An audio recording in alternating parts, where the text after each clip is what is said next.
Ê, có cũng mấy là lùi hai đi cha hai cho biết trồng nhà chỉ cái tiên cho không như ta tao sáng nữa nó thế trồng phong trồng dư ta tao sáng nữa nó ê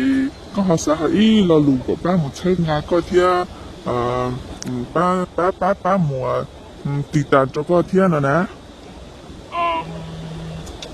cho nên là cũng khách thì cũng chơi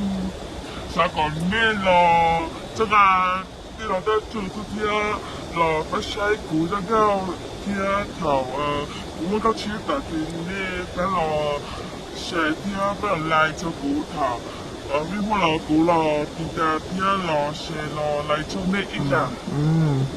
bà ba chân ra từ nhà tôi nó sẽ đến từ nhà nó有温高的切天了那也，温高的切天到干了呢我蓝色天我高的切到后挡路说路有头狐狸家那呢，我说梦那几个不一样呢，哎，你刚才我个狐狸家，拢没狐狸家，我没想到哦，我来的路来的路那呢。giờ tụ nãy chỉ con chờ một châu bây giờ đấy tuần chạy nên chưa tuần chạy nữa nếu hôm nay các bạn lại từ lúc nữa nãy chỉ con chờ mong một châu liên là nó dọn lên một sai rồi ra từ giờ bỏ tuần chạy mong một châu hôm nay để giờ tuần chạy nó kia đi nữa nè trong cao hành đi nhiều họ có sai xong nó sẽ nó trở nữa ê tuần nhật luôn cái xã sẽ tỏ cái nó giờ thì mới tụ mua ít tụ chơi có một trò lâu ở đèn sơ thế hôm nào thế ở mà vì nó có bộ cá có bộ rau xếp thế có bộ nhiều một trò lâu ở cả thế rau xếp là một trò lâu ở lý thế bây giờ trong hai lý nó nói sẽ là nó từ nãy tuần sau trong cao thế nhiều ở cao thế đèn sơ là nó là liên từ họ xã yếu một trò này ở cao là chỉ đèn sơ là chỉ ở mà vì nó mà này hỗ trợ tuần sau là nữa cái đó hay đôi ít rồi có lúc Facebook là chỉ có tụi sáu tông cho ít điều phong nó bao nhiêu có lúc Facebook lúc ra của tụi sáu tông giờ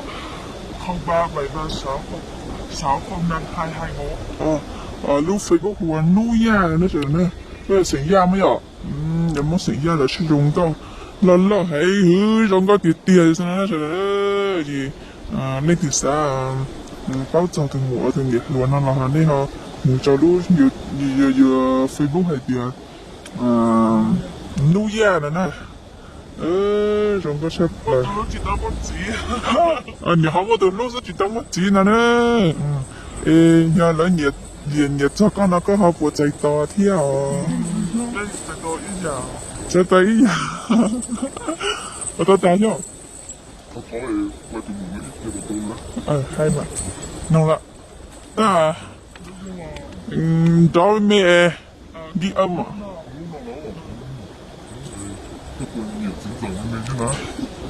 你们家养你的是要么弄死啊？